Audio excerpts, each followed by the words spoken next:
Ish minatorët e Bulqizës, të cilët kanë dalë në pension, po presin prej vitesh miratimin e statusit të minatorit, një e drejtë që shumë vende të botës ja kanë dhënë kësaj kategorie të shoqërisë, por që në vendin tonë ende jo.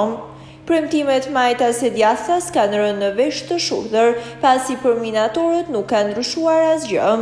Ismail Qorri nga fshati Sopoti, njësisë administrative Zerqan në Bashkim Bulqiz, thot se ka punuar 22 vite në thellësi, por mundi e djersa e tij nuk është shpërblyer. Ai kërkon që politika të mbaj fjalën dhe t'ju jap një të drejtë të mohuar në të gjithë këto vite demokracie. Unë kam punuar me një kapusi 22 vjet.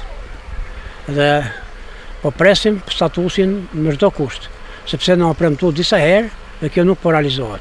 Edhe në të fushat, në premtu se e kemi në xhep të këti ane, nuk kemi shpresa. Vështirësitë kanë qenë të papame, kanë qenë shumë primitive. Vriteshin njerëz kot, pas siguracion. Unë çuditëm si jem gjallë edhe sot, shokët e mi kanë hik, kanë vdek, unë me këto durë, palesa sa, ku foma kanë nxjerr. Ismaili shprehet se kushtet e punës kanë qenë shumë të vështira, por asnjëherë puna e tyre nuk është vlerësuar siç duhet. Në moshën 80 vjeçare, Ismail Qorri thot se nuk e di na do të jetojë deri kur të miratohet statusi i minatorit. Habitem një minator, të morë bashkë me një mësues, kjo nuk është e drejtë. Sepse sa çajek minatori dhe çajek mësuesi. Kjo duhet shihet patjetër nga qeveria. Na premtu mjaft, këtë fjalë boshe.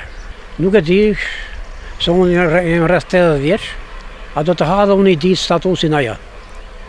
Kjo më vjen dyshim.